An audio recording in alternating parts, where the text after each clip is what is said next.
Choice, your creative superpower. We have the power to manifest as we dedicate attention to our thoughts, but often miss opportunity to achieve the greatest good. Your superpower is waiting to be unleashed to unlock a fuller, more rewarding world for all. Join us every Thursday at noon Mountain Time for Choice, your creative superpower with Zoe Muro.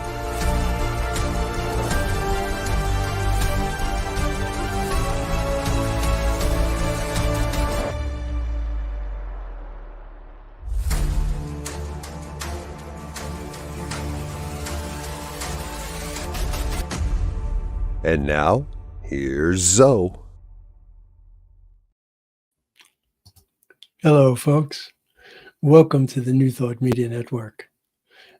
This is a magnificent day because I'm here. Yes, I made it back, finally. I've been dealing with a bit of a tough illness, but I'm on my way to recovery. So I'm so happy, so very happy to be able to spend this time with you. Okay. My name is Zoe Muro. Guess I should have said that. And I am indeed your host for Choice, your creative superpower. We come to you each week from Oakland, California, and we're here on Thursdays, 12 noon Mountain Time, 11 a.m. Pacific Time. So if you're coming back, it is indeed great to see you here again. If this is your first time, welcome. So glad you were tuning in.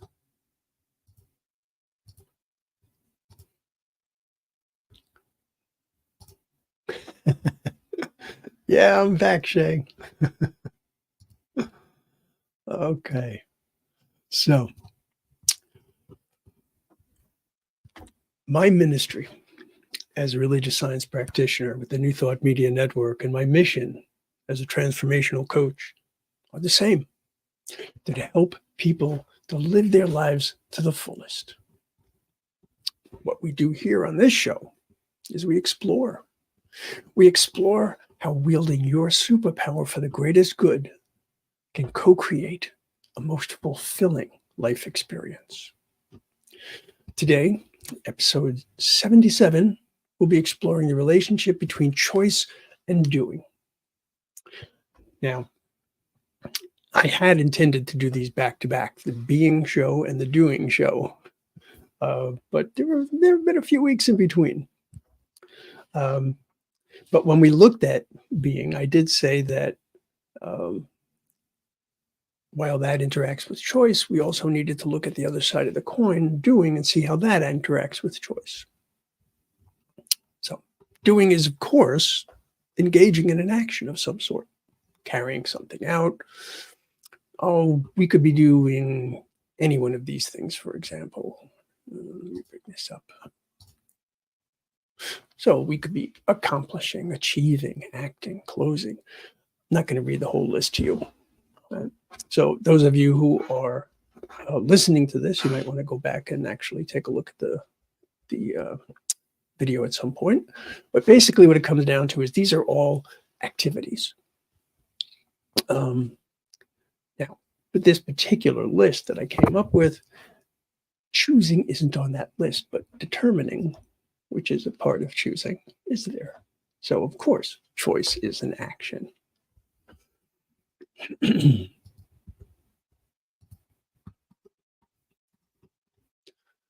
So they're all words that we use to talk about the process of doing something.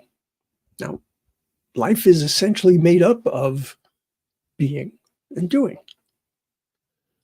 There's a lot going on, though, within each of these concepts.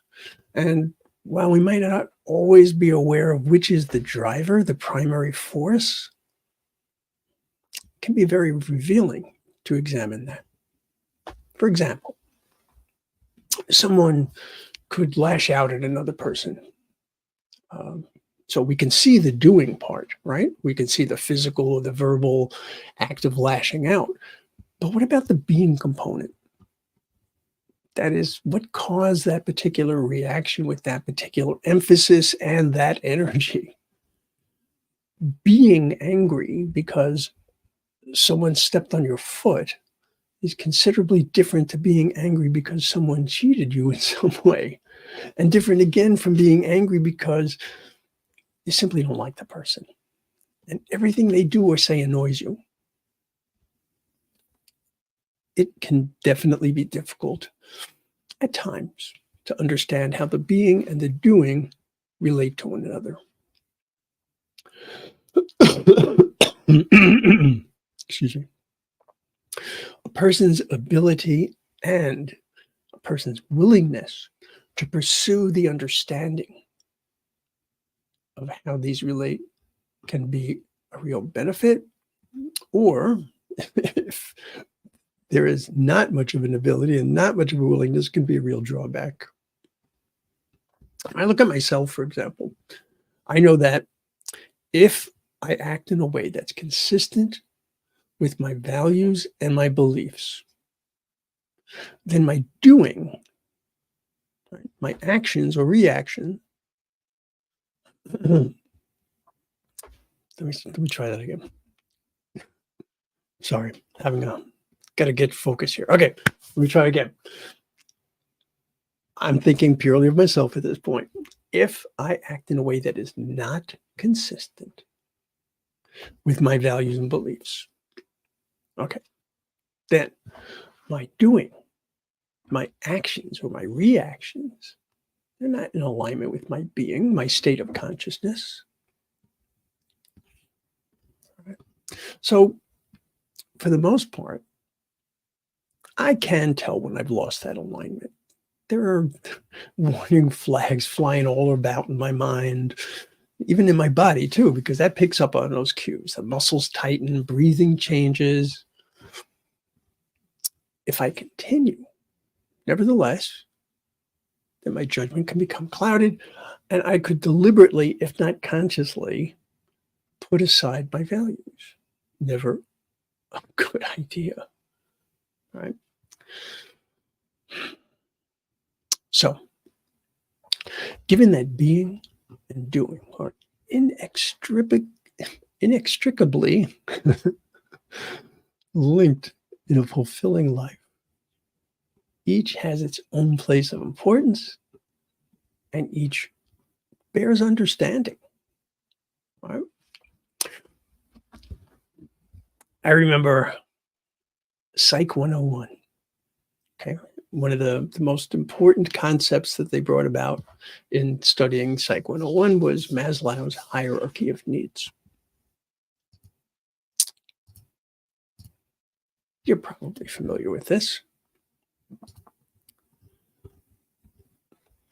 The lowest levels, right, are primarily concerned with doing the necessary actions for survival and basic safety, while the higher are more strongly associated with being, states of consciousness, right? So when we think about our physiological needs, we think about our safety and security, we're looking at things that are almost exclusively around doing. As we start to move up, we find that we get further and further into the being aspect of it, okay? More and more associated with our states of consciousness. But regardless of their position within the pyramid, each of the levels resolves to actions, reactions, or both.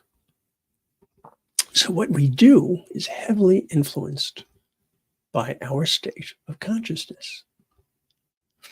This model isn't meant to be taken as a very straightforward one-way ascent up the levels, right?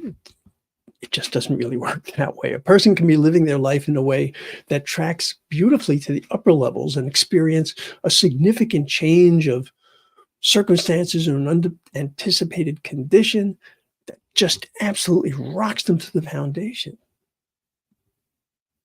And depending on how resolute they are in their state of consciousness, such changes can have a profound impact on how they choose to act and react. So you can find yourself at times moving up and down and up and down. Okay. So while it's certainly true every choice is essentially a form of doing, knowing the cause and effect is not quite as straightforward. Is it the state of consciousness within, the being, that's dictating the choice? Or is it the external circumstance or condition that overrides the state of being? In other words, if my state of mind is such that I'm fearful and I'm facing the unknown, my willingness to choose can be significantly stifled. All right. So my being has inhibited my doing. If I believe that certain conditions are insurmountable or significantly detrimental, my choices will reflect that perspective. And then, depending on the outcome of my actions and my reactions, I could experience a negative or positive effect on my state of being, which in turn would likely affect what I do going forward. So in other words, I make a choice. I do something, all right? So I've gone from the being to the doing. But what happened was not what I had anticipated, or it turned out really badly in some way, whatever it might be. And therefore, the next time that I'm faced with that, the effect of that doing is going to affect my perspective. So we know that there are things we need to do just to survive, and then to live well, and then to live a most fulfilling life, thriving. Right? Let me get rid of this for a moment. You've likely heard this next quote I'm going to use, and it's often attributed to Einstein, but it was actually written. I love finding these things. It was actually written by a civil rights and women's rights activist by the name of Rita Mae Brown. You might be familiar with her.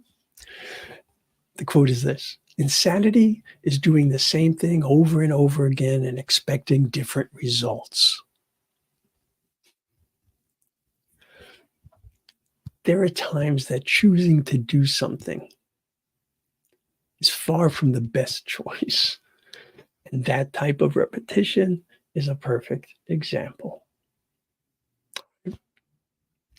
So just repeatedly beating your head against the wall accomplishes, well, I suppose it accomplishes two things, a headache and potentially a need to repair your wall.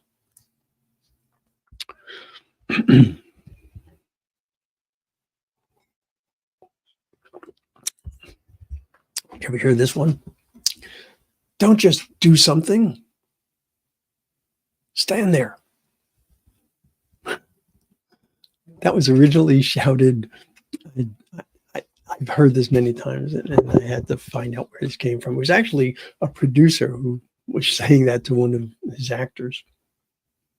But it's a good reminder that while our actions and our reactions are a matter of choice, that choice needs to be vetted for reasonability.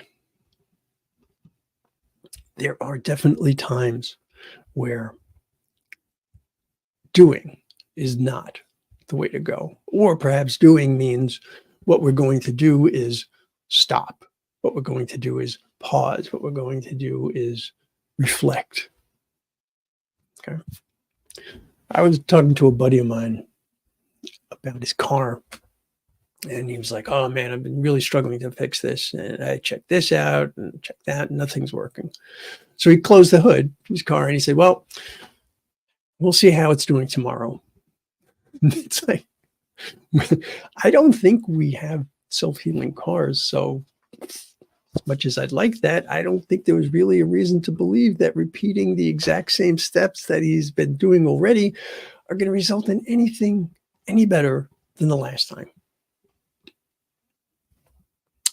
Now, when he got around to researching the problem, and he'll probably find some additional ideas, discover the root cause of the problem, and then the actions provided will get the outcome that he's looking for.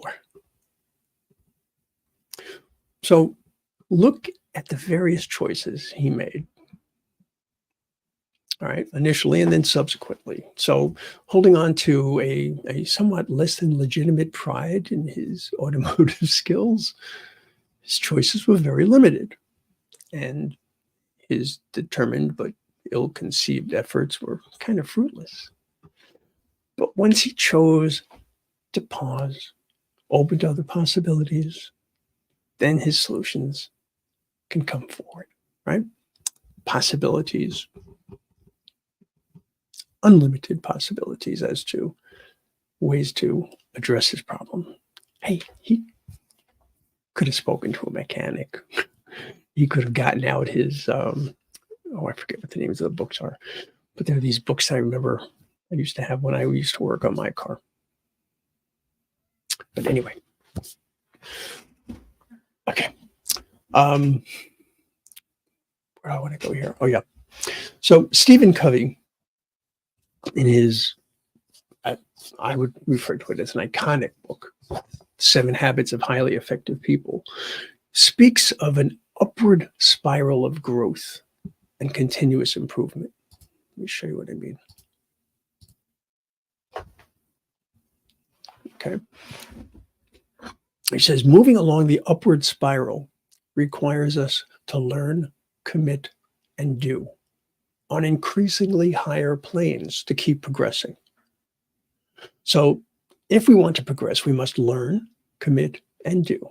Learn, commit, and do over and over, right? That's what he's referring to as the upward spiral.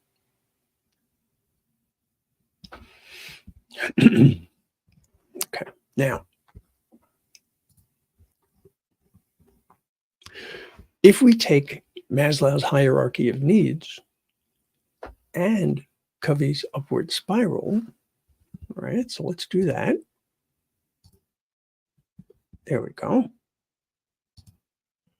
Now we can see a path of self-actualization built by the actions we take as we become more fully our true selves. Okay, so what we're looking at here is how we do things that allow us to be. All right, we go from our actions to our enhanced sense of our place in the world, our capacities, our perspectives.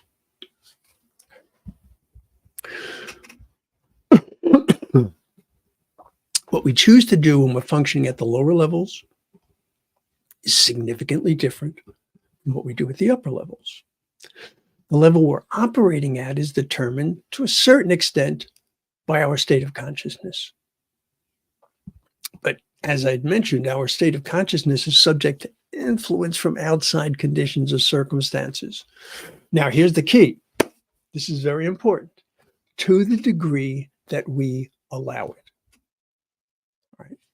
Remember, we're talking, our show is called Choice, Your Creative Superpower.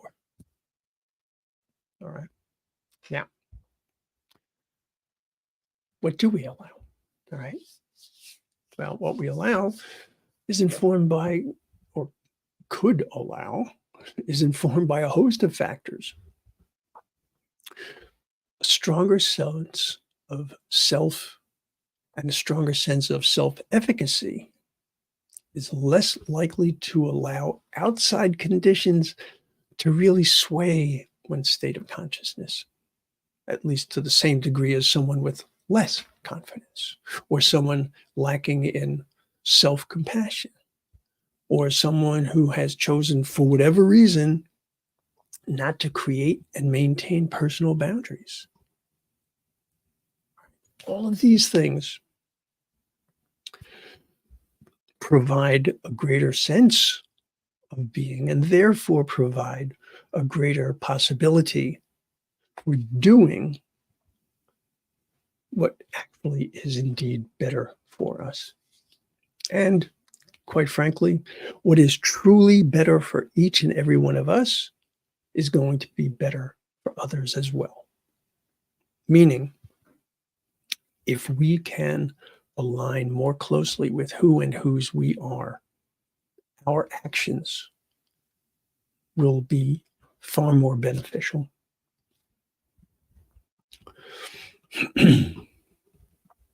An interesting and very powerful effect that comes from repeatedly performing the same actions, taking the same approach, working from the same perspective, is what becomes a habit eventually, right? Now, a habit in and of itself is neither good nor bad, depending on its outcome, right? And then we might see it as positive or negative. So I know for a fact that there are habits that I specifically cultivate. And I know that there are habits that I specifically have to watch for so that I can change that. I can break what is not what I don't even think of it as a habit. I think of it as a rut. The benefit of a habit, okay, and there are benefits, most definitely. The benefit of a habit is that an action or a process becomes automatic. So it releases the need to discern the best choice. The detrimental side of a habit, however, well, that comes from giving up our discernment, right? And not being aware and of how different conditions and circumstances can get us stuck in a pattern that's so deep and so ingrained, right? That, again, I wouldn't call it a habit or even a routine. I'd call it a rut.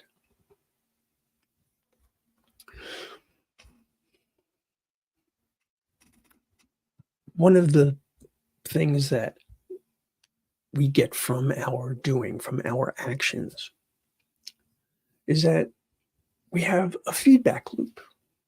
We can determine whether we're going to choose to continue with that action or choose to seek alternatives. Okay. So, as we've said in the past, awareness ties into so many elements of what we're doing here. Right? Being able to be aware of our being aware of what we're doing, being aware of the outcomes of our doing. Okay, all very important.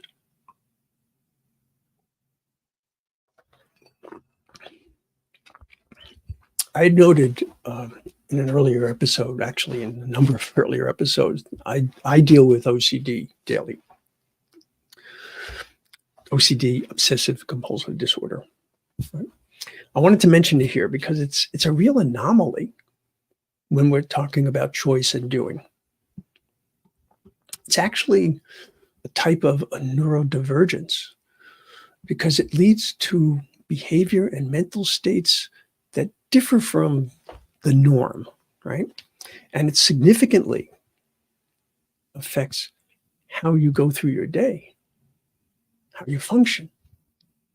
Now, I'm fortunate to have a relatively mild case of OCD, but it does short circuit the being-doing construct. What I mean is when I'm in the midst of it, when I feel compelled to do something in response to my OCD, it's not in response to a particular emotional or mental need that I could consciously articulate, and therefore I could accept it or reject it. For me, OCD feels like it's like a habit wrapped in steel bands, right? It's not even possible for me to break it.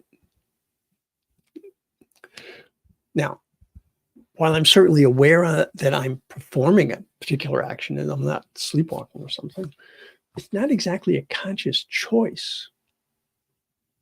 Rather, it feels like something I simply must do.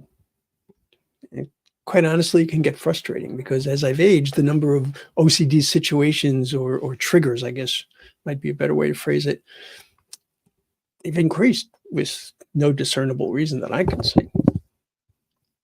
Now, for the majority of you folks who do not have OCD, first of all, yay, good for you. It's a blessing. I'll invite you to give some thought to actions you can take. All right. Or rather, actions that you do take and you don't really think them through. All right. How many things in your life are habit driven? How many things in your life do you do despite the warning flags that pop up? How many things do you do in your life that are done purely out of a sense of obligation with no real connection to your own values other than your commitment? Considering how important it is to manage our finite resources, and believe me, unlike our divine properties, our human resources are most definitely limited. We only have so much energy, so much attention, so much time. Right? But being clear as to why we take specific actions is less about having or exerting control and more about bringing about a thriving life experience.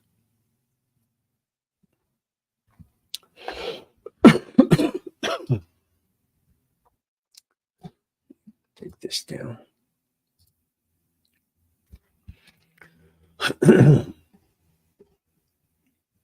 So we have explored being, we have explored doing. Is one more important than the other? Is it better to think of yourself as a beer or a doer? Well, despite the belief that we might see ourselves as being one or the other, each of us needs to draw from both aspects if we're going to be well-rounded and most effective. Okay. Before we end today, though, I wanted to share this one last look at being and doing. I'll leave it up to you if you think it resonates with you or not. Okay, so one of the worst lectures I ever listened to was watching somebody put up a photograph of a cartoon and then explain the cartoon and read the cartoon. And it made me crazy because it's just not funny to have somebody trying to interpret it and explain it to you. So what I've chosen to do, because I do really like this cartoon, is I'm just going to read the top line of everything, which explains the points that I want to get across. But I'll invite you, if you have an opportunity, to take a look at this cartoon, because I do think it's kind of funny. But here are the words that are of importance. What they're suggesting is that there are two types of people in the world, doers and beers. They often marry each other. The doer, all right, the doers need the beers to slow down so they can enjoy the moment. The beers need the doers to organize them so they can get out the door. At its worst, they're shouting. At its best, music is made. All of which will make sense if you take a look at the cartoon. All right, I couldn't resist. I had to get that in there. In any event, what's on your mind regarding choice and doing, or choice and being for that matter? I didn't get a chance to really interact with folks last time. So let me know. I'd also be absolutely delighted to hear if you have any kind of ideas for topics that you think would be of importance, all right, relative to choice. Come to think of it, if you would like to actually speak with me about it for a counseling session, a coaching session, or even a prayer session, by all means, let me know. You can reach me here. Okay. zodemuro@gmail.com. And I would be delighted to hear what you have to say. And if you wanted to tell me something that's deep and personal, I always hold anything and everything that you say in complete and absolute privacy, always. Okay. So, thank you so much for being here. Thank you for putting up with my cold. I really, truly appreciate our ability to spend this time together. And I do truly appreciate your interest in understanding more about how choice brings about a greater life experience. But I also suggest that you take a look around on the New Thought Media Network. There's so much stuff going on here each week. There's over 40 hours of programming. Today, for example, at 1 p.m. Mountain Time, Reverend Gina Calvario Krupka, magnificent, absolute magnificent woman, fantastic minister. She has a show called The Joy is in the Journey. All right. Strongly recommend that. 2 p.m. Mountain Time, Vibrant Living Hour with Practitioner Ken Ludwig. 4 p.m. Mountain Time, Reverend Brock Ford has his spiritual toolkit. Okay. So do what you can to bring about more and more of spiritual ease and grace and love and compassion for yourself and for all those around you. And if you have the opportunity, you might want to go to ntmedia.org/donate. ntmedia.org/donate. We would love it if you could help us as we spread not only the word of New Thought, but the joy of New Thought around the world.